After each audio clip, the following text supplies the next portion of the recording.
Neill, everything feels good after a win. It's been a great week at Starks Park, but it was a great day on Saturday. How are you feeling? No, again, in this line of work, you've got to enjoy, when you take home the 3 points, but in some ways it's short-lived, although it certainly carries on into the week, that feeling, that bounce that you get. But the one thing you know is that the next one comes quickly, and that's where players, staff, everyone's straight focused Monday morning. You come in with a spring in your step, but it's about getting that feeling again. That's why we work so hard, is to try and replicate it. So it's been another great week. You often hear in football, let's not get too high and let's not get too low. We spoke, the disappointment after the way the Hamilton game finished, but there'd been such a positive mindset around Starks Park that whole week building up to the Falkirk game.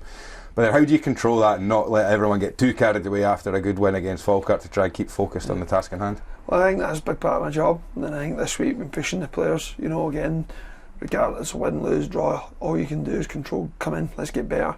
So we've been pushing them, and they've been responding great. Equally always recognising that the next game's the toughest one, and going away to Morton's always tough. Even since growing up, you always know that Capel's a tough place to go. Under Dougie, nothing's changed there, so I'm thankful that we've got good experienced players that recognise that, recognise the challenge, but equally got to enjoy the fact that boys have been playing well.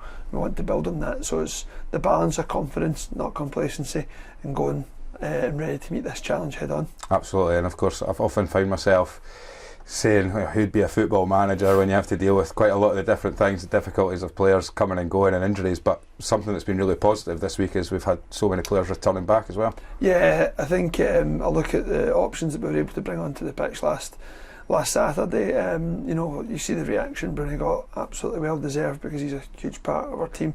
We've got Dicey back in the fold, and even look at some of the players that didn't go on, like Josh Mullen, they're all training fantastic. That was one thing, the competition and training. When you win a game, everyone wants to be part of it, everyone wants to be on the pitch. So that's a good challenge to have as a manager, maybe leaving good players out, but as I've said all along, we're going to need more than just a good 11, and we've certainly got that, and heading into the game tomorrow we'll have a really strong bench to call on if needed, which it will be again as well. Brilliant. You've not only just settled into yourself at Starks Park, but you've really settled into Kirkcaldy as well. Yeah. You've been away out for runs around the town and things like that. How's it been for you just getting yourself into the fabric of not just the football club but the whole town? Yeah, it's been great. I mean, it's always tough when your family are waiting to make the move, but the weather's been brilliant. It's been sunny all the time, which is it helps. Being able to, as I say, settle in, get time to spend on work, but also get time to, be around Kirkcaldy.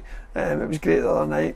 We're able to get together as a staff, which is important. Look, we work hard, we work long hours, but it's equally good to spend time with the people that you work with outside. We were able to go, can recommend Amritsar, beautiful Indian in town. It's the second time I've been in my short stay so far, and looking forward to trying other places in the local area. It's been brilliant. Everyone's been so welcoming, and everyone seems to be a Rovers fan as well, which is great. Absolutely, it's so important that from a club's point of view, we've got such an engaged support, and the whole town really last season as well, towards the end of the season for the big push into the playoffs, the whole town got behind us. How important is that for you to have everybody pulling in the right direction? Yeah, I've been here a short time. I think that was my second home game, but I tell you what, it was a great insight into just what could be like. Yeah, it was brilliant on Saturday, obviously a big game. Falkirk brought a good following, but we want to just keep building so that this place, when we're at home, is rocking, and the fans are behind us, and we're all really going towards something. So certainly whetting my appetite for more days at Starks Park like that. Good, and of course away from Starks Park we've got the tough challenge of heading over to Greenock on Saturday. You've already mentioned about the tough task that will be against Dougie Imrie's team. Have you got anything that you've been expecting for tomorrow? I think you'll probably say a lot this year in terms of this division. It's going to be tight, it's going to be tough. There's not loads between the teams. I think they were quite unfortunate last week against United, who are top, to come away without anything. So they'll be wanting to put that right. They're at home. I think it's a big day for them, the 150th anniversary. But we're at a point right now where our players are very, very focused on getting us up the table, what we need to be doing, what we need to show that we're about. So if we can keep showing, which I think the fans are seeing the signs of, that positive front foot nature of our performance, we'll give ourselves a great chance at getting another good Saturday.